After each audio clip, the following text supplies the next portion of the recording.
to all of your university CVs. So I started popping through and I thought, should I be concerned that there are a lot of people going up for tenure that have zero things entered into their university CV? And as I was looking at those who have spent a lot of time in putting things into their CV, I started to notice just a couple of things that I thought might warrant a conversation. And I want our mentors here as well, because I noticed some of our mentors have also not updated their CVs in some decades for some of you. Though you did really good stuff in the 90s. So we're going to start by talking a little bit about your university CV. In fact, mentees, if you have not ever shared your university CV, and I'm being very specific when I say university CV, because as you know, that's different than probably the one that you send to anybody else in your profession. Remember, the university requires that to be submitted with your annual evaluations, your mid-tenure review, as well as tenure and promotion. You must submit your university CV with that. Of course, your administrators can access your university CV at any time because it is they have that those permissions. So let's start a little bit with the experience part. In fact, if you want to open up your CV really quickly, that actually might help because I'm kind of going down in the order that the university CV follows. I'm embarrassed, but I don't even know where to find that. Oh, so wonderful, Kate. See, I love when people are honest. So let me give you a direct link in the chat. Hang on just a second. Somebody will probably beat me to it.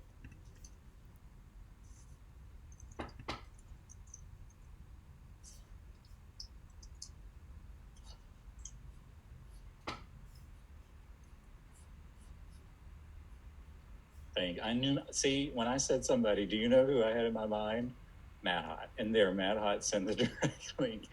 So, Kate, see if that link works for you. You'll log in using your University of Memphis credentials. Has everybody been able to get to where you need to? Even mentors, if you get and go through yours, you can kind of follow along.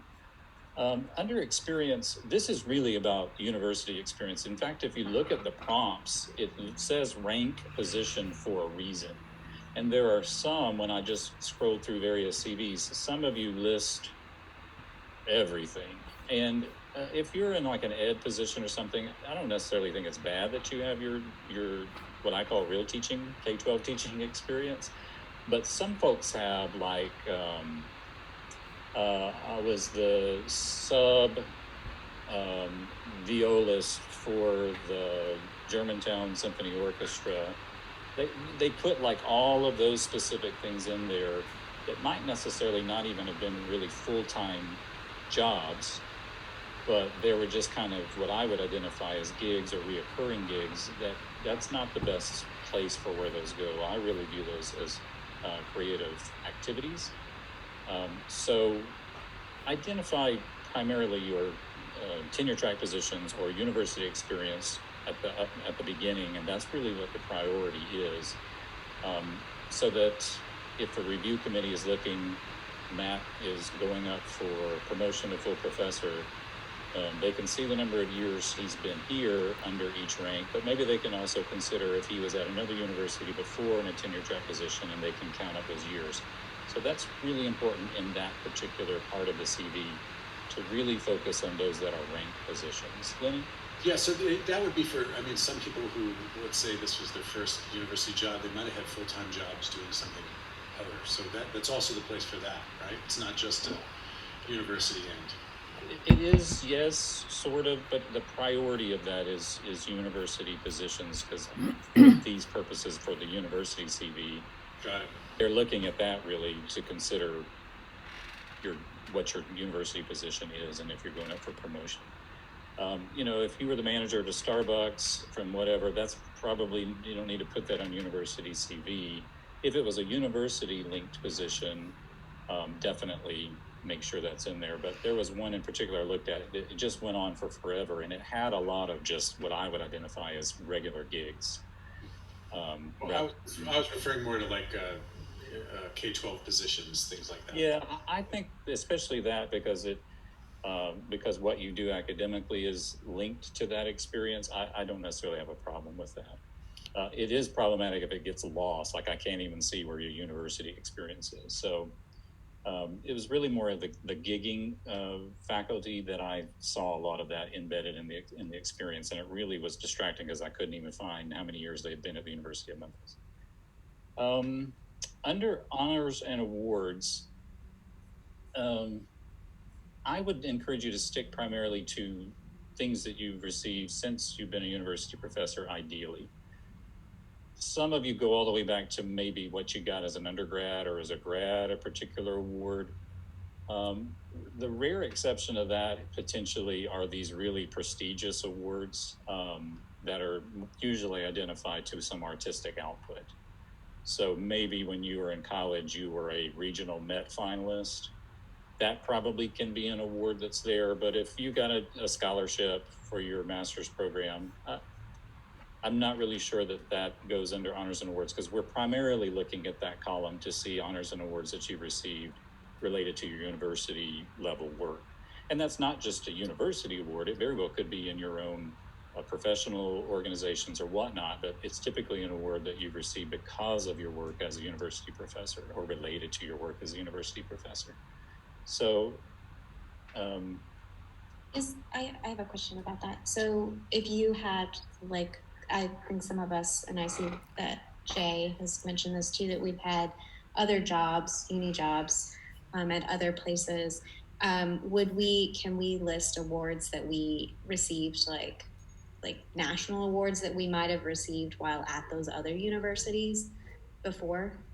Yeah, because it was linked to your university. So, so I had received the research award in my last university for the college. So I list that in my research awards. It was specifically related to me as a tenure track employee or a faculty member, and it was post PhD or post terminal degree. So yeah, exactly that, Kate. Yeah, that's fine. It doesn't have to be at this university, but at least when you were in a university level position, it's primarily what we're looking at, with a few exceptions that I discussed earlier.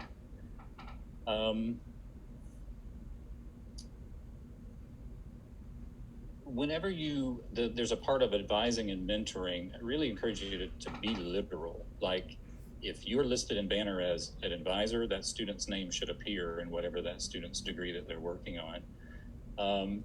I know that one, when I was filling that out, was always problematic because everybody's year always changed. Like, I thought they were going to graduate in 21, yet it appears they're going to be 22. If you want to just default to the 6-year graduation rate and then adjust as they graduate, sometimes that's a place to start. So go ahead and just go through your advising list, put those people in, put the degree and the year that they should graduate. And remember, the university is viewing a 6-year graduation as our goal. And then as they graduate, you can update to put the real year in there. Hey, Ryan, I have a random question, but I am now advising all the music minors. Do I put them in there as well? Because I haven't. I've just been doing majors. Sorry, I didn't process how to answer it. I just had empathy. God bless you. I'll take that. It's the time that you're spending in meeting with each one of those students, so I really think you should. And that's really at any level. So if you're listed in Banner as a primary advisor, even some you might be a secondary advisor if you're a minor advisor, that primary advisor can't help them at all with what you are doing, so you're really quite unique. This would include those that are mentoring or chairing thesis or dissertation committees. So being sure that that's in there as well. Hey, Ryan. Yep. Another similar question. So my mentee who's not here, in graphic design, we're all advising 45 plus students.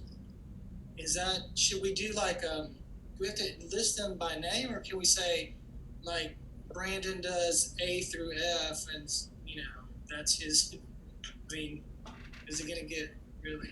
I list everyone by name. Okay.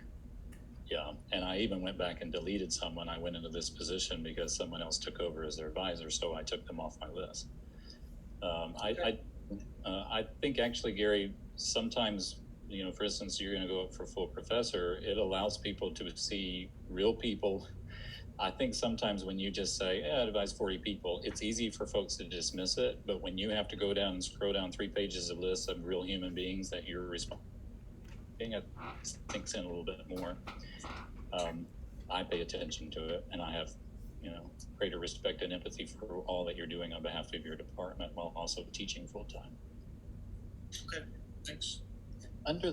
Because we have a lot of creatives in our college, I was looking at, it says there's creative activity and then there's creative work in the university CV. Some of you seem to be dropping everything in one of those columns.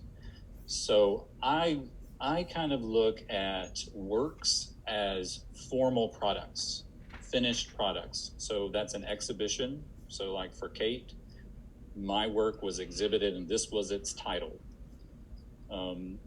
I did this CD project. I conducted this concert. So the overall work is the creative work. And then the creative activity are regularly performing things. I performed in the professional orchestra. I perform in Iris, and then your tenure that you've been performing with Iris as principal violist. I guest conducted honor band at blah, blah, blah, blah, blah on this date. I would rather you try to separate those two because I think there are things that can get easily buried if you shove them all into one or the other. So for instance, if you're putting a massive creative work, but it's inside that creative activity where you have a lot of smaller things, if someone's just giving a cursory view, they very well might skip over something that is really essential. If it's under works and people are looking at large products, I think their eye might be more drawn to it and discriminate that between just some activity or recurring activity. Okay. How far do we go back for that? Like, since we've been at this university or since we've had a teaching job, like at a university? It's a good question.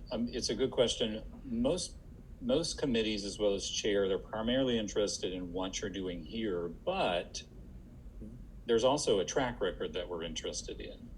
So if you, before you were hired at the University of Memphis, were putting things out every year, and then since you've been at the U of M, it's been like nothing, they're going to see that in the CV. So for me, I'll tell you, everything that I've published is in my CV. When it comes to music performance type things, guest conducting, whatever, I put the bulk of it really since I've been here. But it's really up to you. Now, I didn't go back to when I was a high school choir director and put those things. There's nothing about my accomplishments as a high school choir director in there. So I really focused on university teaching in my CV. So that maybe that's a guide for you, Kate, is it a university post and what were things that happened since then? Oh, what else? Let's see. For university presentations, avoid putting things that you actually interviewed at a university as a presentation. Those are, in fact, it might actually make you not look good if people get wind that you were on the market or you had applied to the university and you were a finalist, and then all of a sudden they're looking at your CV deciding whether or not you're going to get tenure or promotion, and they see you listing that as a presentation. So I would just pull those out because would you have been invited if you weren't a finalist for a position?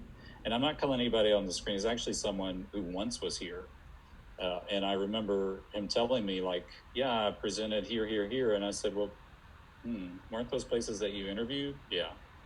So I wouldn't have those in there because I don't want you to end up, especially if someone knows that, I don't want that to be the conversation of your tenure and promotion committee when it really should be about the quality of your work. Okay.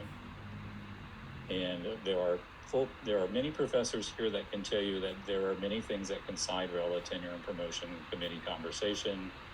Don't give them anything to have ammunition with. Under the outreach section, This one really is probably best to stick with outreach that's occurred since you've been at this university. It's the best way for them to really understand context. If you're putting a lot of outreach before you arrived at the University of Memphis, I don't know that the committee's looking at that and saying, oh, that's really important. They're mainly interested in outreach that you've done since arriving here. Some of you don't have any outreach, and I would be surprised if that's true in fact. You just haven't put it in your CV. So I know that your priority is to put your research and presentations, creative output, but don't forget outreach is also very important here, especially when that outreach might be connected to community engaged scholarship. Ryan, could you talk a little bit about the difference between what goes under outreach and what goes under service? Yeah, that one's tricky because service, first of all, has to be specifically linked to your discipline, expertise in your university job. Most of the time, service, and we're going to get to service because that's where the biggest issue that I've seen on people's CVs is university first and foremost, right? Professional service. And then if you're getting involved service-wise in like a community arts organization, you're a board member, artistic director, whatever, that's still service if it's directly linked to your university expertise position. Outreach are things where, yes, you're taking your expertise, but you're feeding in and imparting into some other entity, not as a board member, not as a regularly occurring thing. So, for instance, a lot of my outreach are the things that I go when I volunteer with high school choirs, middle school choirs. When I go and work gratis, that's all outreach. That's me trying to serve this community, investing in this community, the K-12 community, and to try to make their programs better, stronger, and of course, recruit. So that's where I separate them. I never put that sort of stuff under service. Service to me typically has a name, a committee, a title, whereas outreach often is just me providing my expertise for a particular entity, probably not on a recurring basis unless it is an engaged scholarship project. I don't know if that helped you at all, Matt. Well, I know, I would love to hear, Joel or Terry, because I know they both are on some boards that are kind of related, but not exactly related, and that I don't know where that would classify. Sounds like, based on what you're just saying, it'd be more service than outreach. If it's linked to expertise in what you're doing here, there are some things that I do that will never show up in my university CV as just a human being, right? I've volunteered to be a good neighbor for World Relief. Well, that's not going to be on my CV anywhere because it's Ryan Fisher, not Dr. Ryan Fisher, university professor. And it's not a choral related thing or a music ed related thing. Yeah, I basically made the distinction service was happening at the University of Memphis and outreach was things I was doing was basically service outside of the university. That's how I took it. But you were also saying that they would both be related to your field, though. So, if they're related to your field, Terry, they need to be under service. So let me pivot to service right now because almost everyone I looked at, it's tricky in the university CV because the thing that you see immediately is really your university service tab. In fact, Matt, click on that real quick because I'm not on it right now. What is the very first column titled?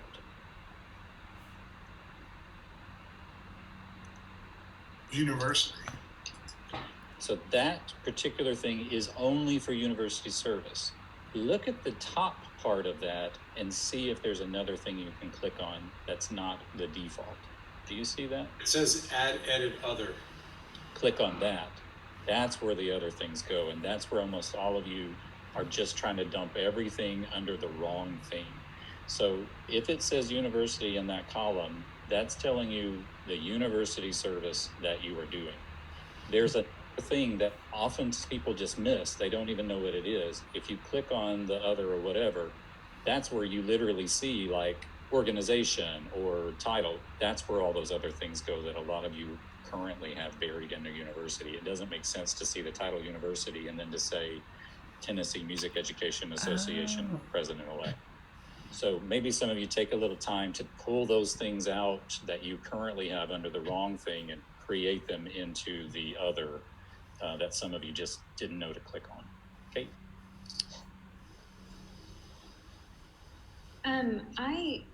I'm looking at my service tab. Obviously, I don't have anything in here because I haven't done this, but I don't have like university or other. Like it just says, like when I click on it, it just says add new service entry, add edit other service. Like there's no like categorization between university and. Let me. When you click on add, it gives you university committee activity period. So this is what your default is. You see this one, and that's where everybody put their service. But if you see up here on add new service entry, that's all I have. Click on that one. Sorry, I don't want that one. If you see the add edit other, click on that, and you'll see that's where especially the professional service things. So I've been on an editorial board, been a guest reviewer for a journal, do a lot of service for professional organizations. So those all go here, and it makes more sense, right? Because it says society, organization, journal, and then what the committee is, what's your title. So those are the things that you might just want to spend. It might take an hour to move things over, or maybe to do this fresh, because maybe you just thought, I don't know where to put that, so I'm not putting it in my CV. We really need to see that. It's an important aspect in your review. Okay. Let's see if there's one more thing, and I'm actually going to have to put it inside of the chat. Putting italics in your journal pubs. There's no default, and you can't do the cheat. You can't do what you would do in Word. And I know many of you will say, Ryan, it really doesn't matter, but those of you that are trained to always cite things correctly, you have to do this. You have to do this, this. That opens up when the italics start, and the closed italics is this /I this. Okay? Yeah, it's basically like basic coding or something, but you didn't know you had to do it. Again, it's a clunky format.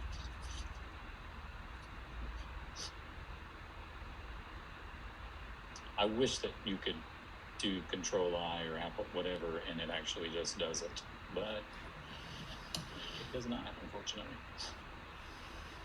Those are my big things that I saw on the CV. The one other thing, I personally prefer to see the most recent things first and then go down in that order. It just allows me to see what you've been doing most recently, and then I can kind of see what a trend is. You have to work to do that, though. So if you've already got this started, if you start with the oldest being at the bottom of each of those categories, every time you enter something new and you just select put at top, it actually solves that problem for you. You just want to make sure that you click on the right box that says include in profile, or it won't show up when you actually look at your completed CV. If you are going to rearrange stuff, you can rearrange, and then it'll show you a number for each one, right? It takes time, but sometimes it's worth it, because if you just kind of have them all shoved in there together, it's really hard for a committee to see a pattern from year to year to year of how frequently you're publishing, you're presenting.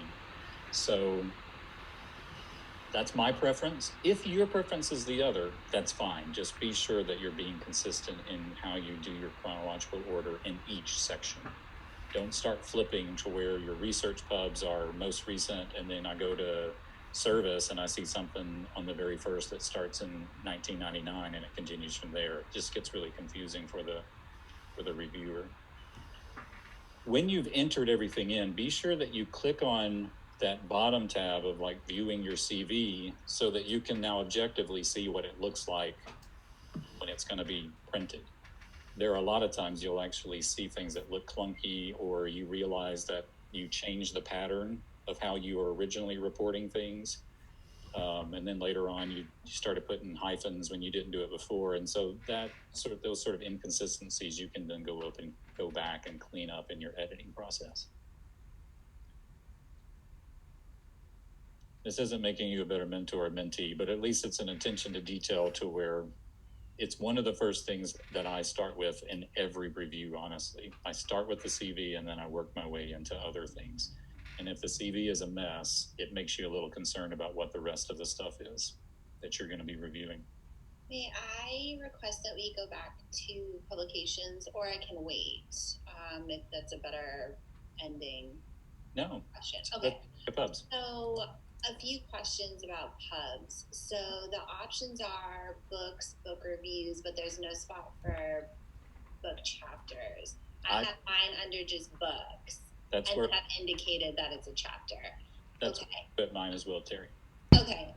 And then is there a way that we can just indicate,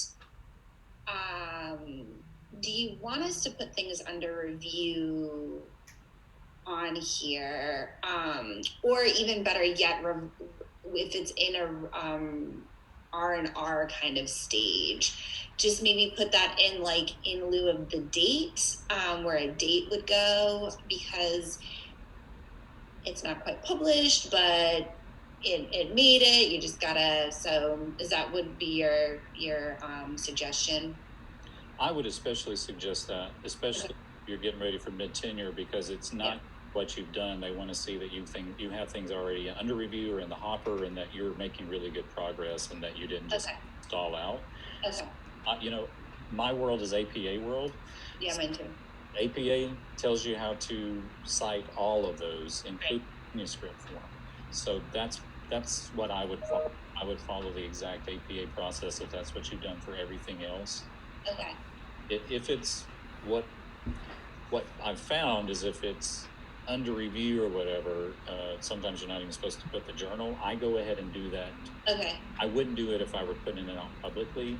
I do it so at least the committee can see the type of journal that I'm at least under review with. Okay, so for this internal, so you would maybe go up to under review, but not necessarily works in progress. Or we do want to see some works in progress on this CV. Yeah, I think that you can do that as well. And just in lieu of the year, you would put work in progress. Okay, thank you. Jay, what's your question? Yes, sir. So as I look under publications, I was actually inside of a blue tab up top called Creative Activities, inputting some information. But as I clicked on publications with Terry's question, I see a section at the bottom that says add, edit, creative, artistic works. What is the difference, or is there a difference between creative and artistic works under the publications tab compared to the actual blue tab that says creative activities? Yeah, so that's where I go back to under the works thing. I really view it as a work, a package. So if it's a recurring activity, or it's a gig, or it's a part of a gig, if it's a guest conducting, if it's a guest appearance on something, I view that as an activity. If it's a work, I view it as something a bit more substantial. So more substantial going under publications? Yeah, it's under pubs, but under that creative work section. Okay. Thank you. Quick question, Ryan, about for the works that were affected by COVID, if they were like a major thing that has been delayed, should we somehow include that if it's being rescheduled or things like that, and just to show like, if it was a particularly like more major type of event or something? Yeah, so I will tell you what professional practices are. In fact, I've looked at APA and other things. They tell there's a way of putting canceled due to COVID, rescheduled due to COVID. If a professional organization is showing me that, then I'm going to do it. Having said that, there are people within your department that have their own personal feelings about including that, because if you didn't get to do it, then it didn't happen. In the professional org world, if you've been invited, if you were in a juried something, if you were, formally accepted and they only accepted 10%, I'm sorry, but that needs to go in your CV. Right. Yeah. So I would gladly debate anybody that wants to be dismissive of that, to be honest with you. Well, and a lot of these organizations have at least partially paid too, so that could be another argument for it. So yeah, and I especially advocate for that if it's something that you had submitted and was reviewed, and because of your submission or high accomplishment or whatever, you were invited or selected. Right. That was part of the process of why we wanted to triumph in that, right?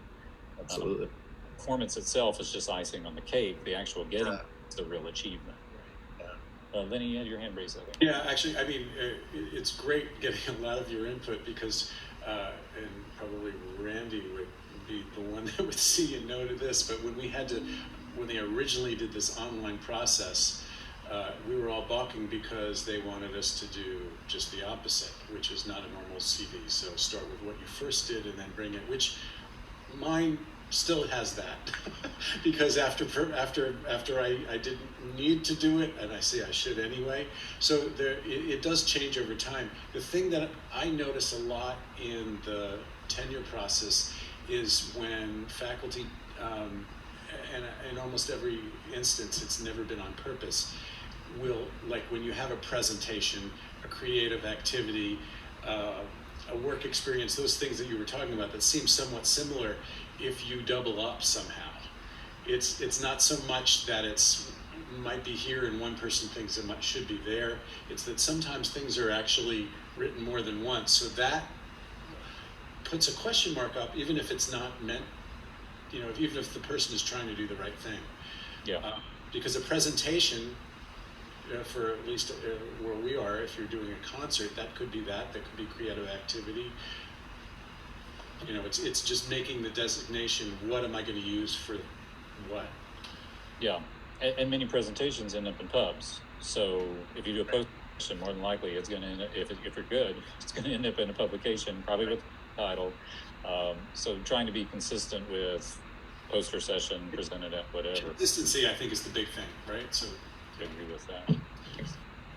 And I think the creative activity and the creative output has been confusing. I think it's a bit confusing as well. So I've tried to really delineate so it's a little bit clearer so people know where to put what. A lot of people, like Jay said, they didn't know the creative works thing existed, because if I'm a creative person and I saw publications, I probably didn't even click on the button, right?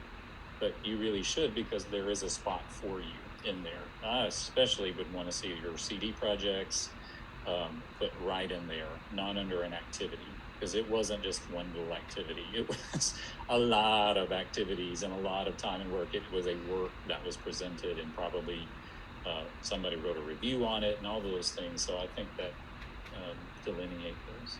These are good questions. Anybody else have any other questions? Kate, go ahead. I have a question about, I guess, since we're in the publications area, like if someone writes something about your work, meaning like if somebody writes an article about my work, does that go in here? Like how is like that discussed? I'm trying to think if there's any box, anything where I think that would even remotely fit. Nothing's coming to mind, which would mean you would need to keep those in a special little file, because you will provide those as supplemental materials in your dossier, because it's not going to be found in your CV. And in fact, you would probably reference it. So-and-so described my blah, blah, blah exhibition as masterful and quite imaginative, quote unquote, or something. Well, of course, only for UK. And then you want to reference probably that's in supplemental file 10.2a or whatever you end up calling it. That way they can go back and check that. I don't think it would fit in your CV in this format. unless somebody else here has another little button that you found. Some people use the appendices as well.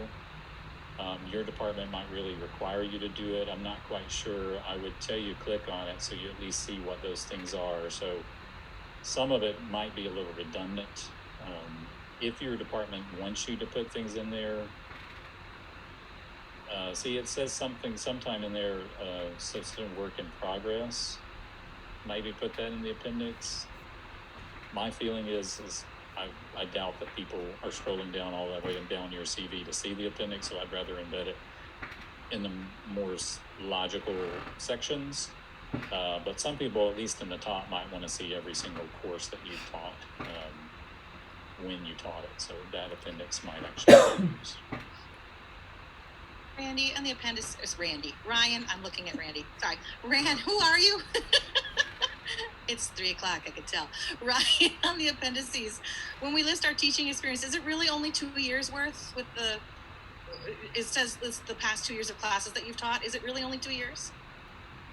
It's whatever you want it to be. I mean, it's not going to cap you. I mean, it's not going to stop you from doing it. And, if you keep doing this and updating it, if that's the case, you're going to be deleting things or not showing things every year. So, yeah, I would say you want to make sure the last 2 years are there if that's what people. I thought it said 22 years. That's why. Just for you. Any other questions on CV? I hope you share this wealth with your department because I don't think I've ever had in fact, in my tenure promotion workshops, I don't go into detail in CV because I oftentimes took it for granted, but I think there are some things where we could probably work. Yes, I have a question since we're asking questions. Yes, Jay. So in terms of advising and mentoring, there's a section that says, I want to re-click it, year of graduation. Am I supposed to know that? Like if I look at a profile for a student that I'm advising and they're all students, they haven't put in graduation applications. I know what catalog they came under, but I don't know when they're graduating. So how do I go about filling that out? If you know the catalog number, then you go 6 years from there, and that's what your default should be. Thank you, sir. Yeah. That's what the university's default would be. And we really want 4 years, though. So don't just mess around, Jay. Get those kids out in 4 years. Don't say I've got to stick to my CV because I'm not going in there and changing it. All right. Let's pivot out of CV and let's talk just a little bit about mid-tenure. I know several people in here are going up for mid-tenure this year. So I really want to encourage you before you go up to first of all check your department's mid-tenure guidelines because some of your departments have slightly tweaked protocols or a procedure than what the norm might be throughout the college. Next, I would tell you to be sure you go to this link and you read the dossier under our CCFA resources. When you click on that link, there's literally a heading that says the review process. Please read the review process so that you know what your timeline is going to be. If right now you have no clue what your timeline is, you might have the best winter break of your life only to come back and discover that your stuff is due. So I would encourage you, as you will see here, that you will have a folder created in OneDrive by our incredible Mallory Gary, starting on, what does it say, November 30th of this year, and you have until January 14th to get your mid-tenure e-dossier based on this guideline up. After the 14th, you do not have access to that OneDrive. So if you're waiting to come back until after winter break, you will be in tears potentially. So now knowing that deadline, mentors, this is a great way for you to say, okay, November, well, I would like to go ahead and start reviewing your materials before we leave for Thanksgiving break, because I don't want you emailing me over Christmas break constantly saying, can I get your feedback?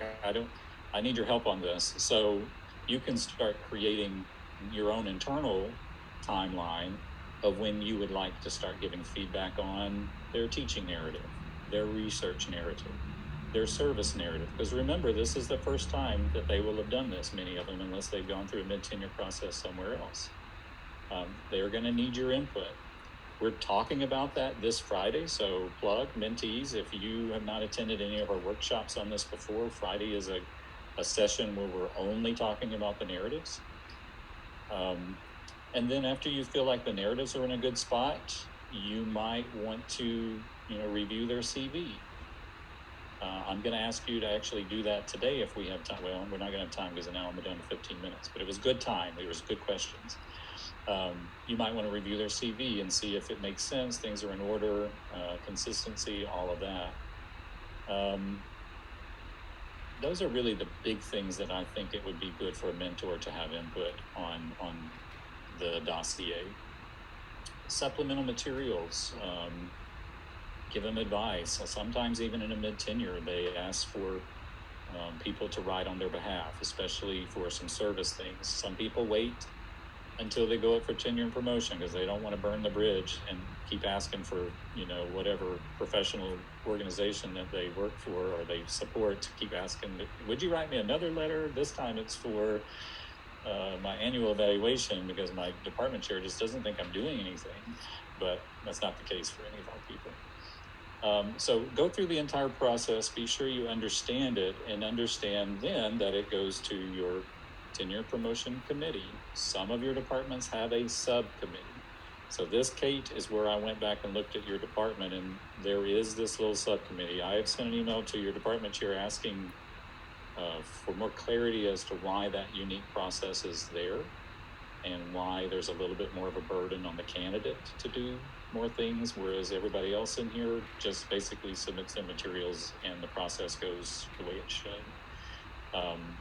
The committee will review it, the committee will write a recommendation, give you feedback just as they would for tenure and promotion, but it's not a decision that might terminate your contract. We're not at that point yet.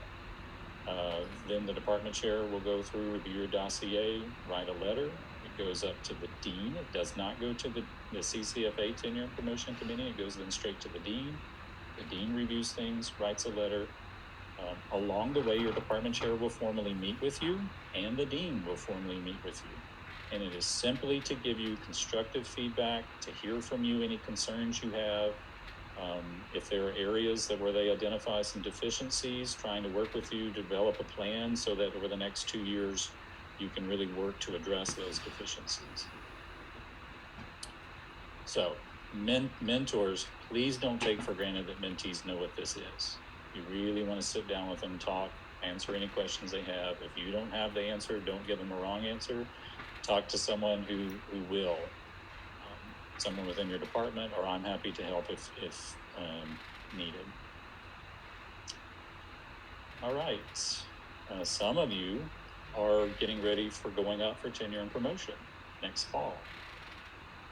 And if you're doing, thinking I've got till the summer, it's going to be great. Well, you will be surprised to find out by April that you are already behind. So I would encourage you to go to our same resources page and click on this link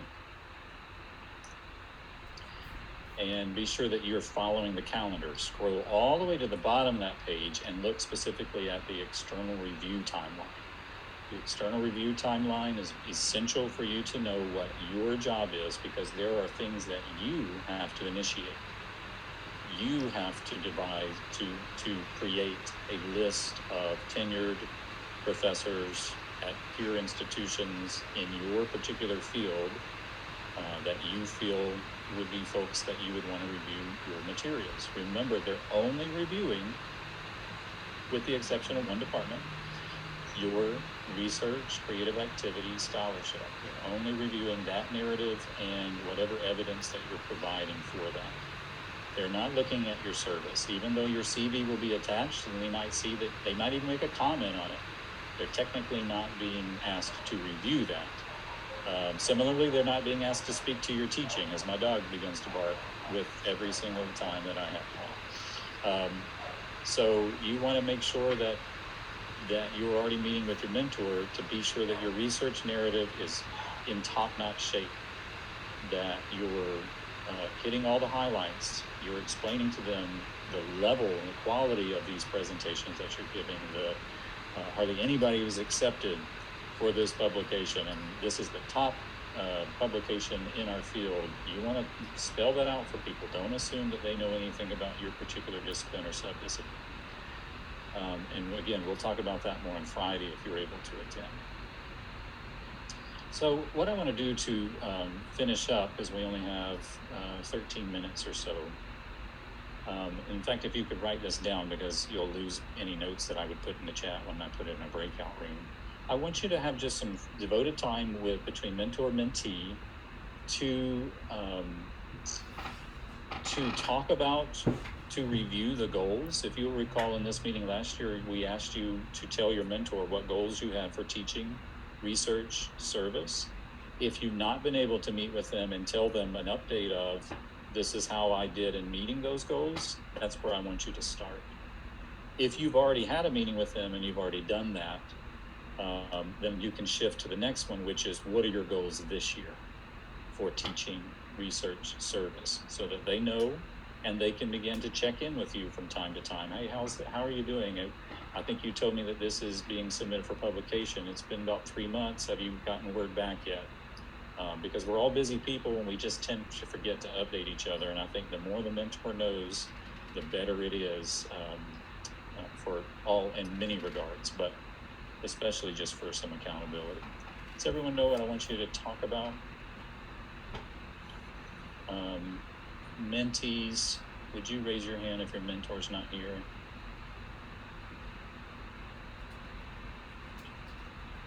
Okay. You know what I might do? I know it's weird, but I actually might put the 3 of you in a room where y'all can just talk to each other about what your goals are. They can, maybe, if you want them to hold you accountable and just check in with you, they can. But I would encourage you to write it down so that you can purposely meet with your mentor and talk about this with your mentor in the coming days. When I call your name, would you tell me? I've got to figure out how many rooms I have. Lenny, who's your mentee again? Marching. And Gary, are you going to hop off? Use your mentee? Yeah. Okay. Yeah, I'll hop off. I appreciate all the info, Ryan. Yeah. Sam, remind me who your mentor is. Randy. All right. So Randy. Joel, you're with Matt. And Jay, you're with Joe. And Sachiko is with Joy. And I was going to put, okay. Actually might hang out with the 3 of you just in the main room if you're okay with that. Our orphan mentees. So 5.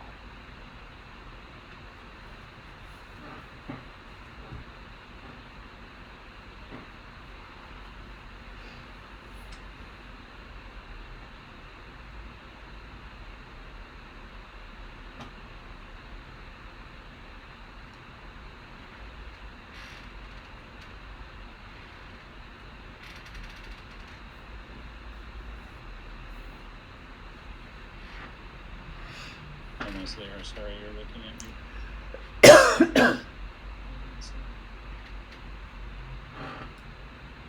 Well, I forgot that my own mentee is here, so I probably should add a room. Hang on just a second.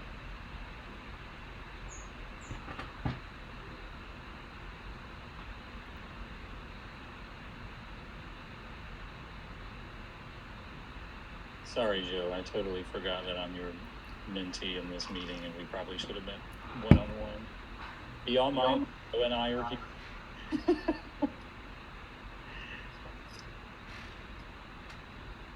Joey, did you click on the breakout room invitation so you can go with Sachiko?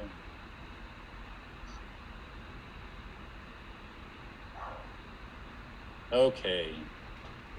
Terry, did you get a chance to talk to your mentor about the goals for last year? And if so, do you want to just kind of share briefly how you feel like you met in meeting those goals?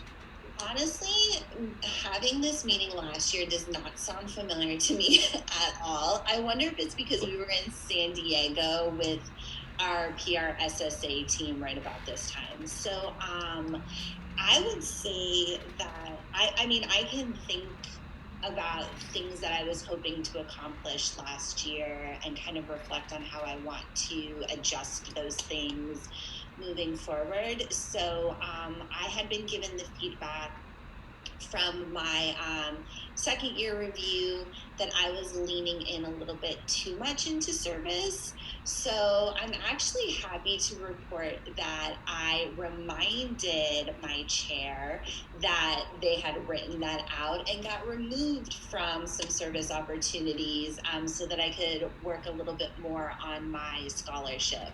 So I feel really good about service. It's probably one of the stronger positions I have, being the faculty advisor for the Public Relations Student Society of America, which is doing really great things.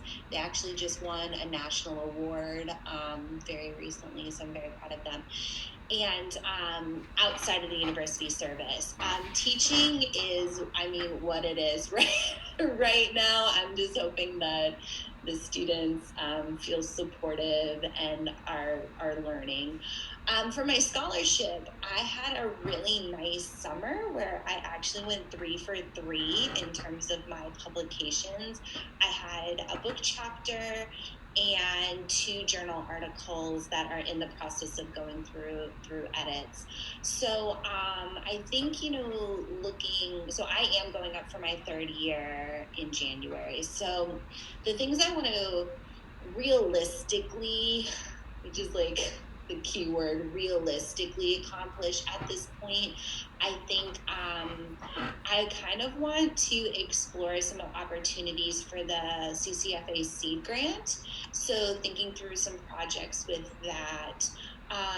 In addition, there is 3 calls that I really like right now for more kind of like fellowship grant stuff happening out of the Planck Center, which is kind of a public relations ethics think hub out of Penn State. So I hope to try for at least one of those.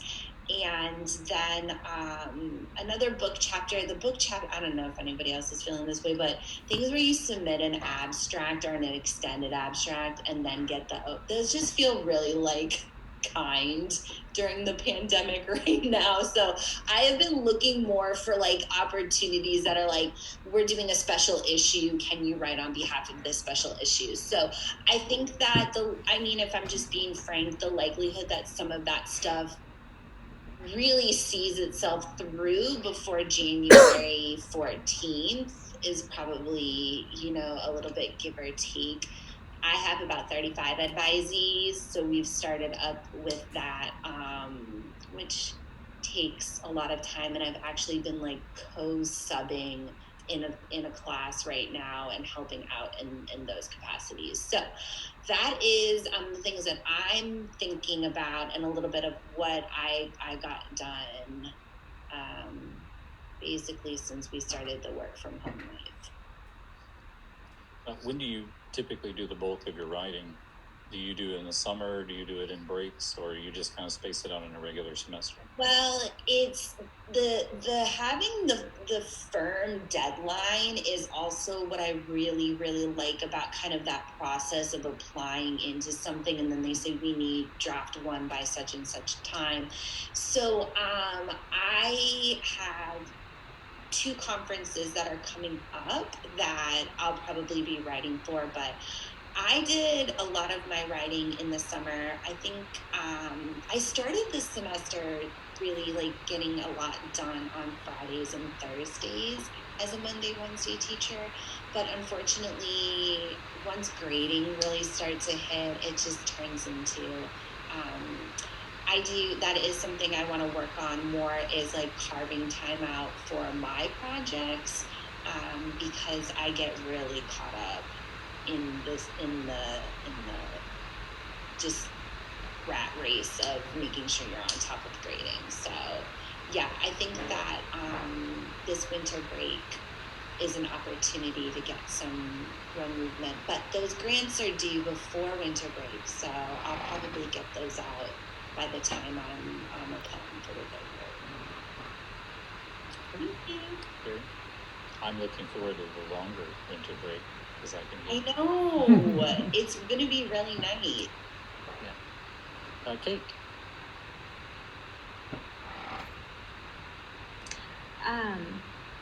I also don't remember this meeting, and I'm having a feeling I wasn't invited last year. So, I'm thinking. So, as in terms of goals or kind of and I'm not gonna lie, I haven't been meeting with my mentor as much. I kind of took on a different mentor, just fluidly. So that's kind of some things, but just thinking about, I also am looking into applying to more grants this year. COVID really kind of like hit my personal art practice a little bit because I wasn't necessarily, lots of shows were either canceled or postponed. So I'm definitely starting to pick up a little bit more on that. And so that's been a kind of, been kind of crazy, but I'm looking to apply to more grants. Actually just got an award, an emerging artist award, so I got a $5,000 to put towards some stuff, so I'm like I'm excited about that. And I spent the first couple of years cleaning up my area.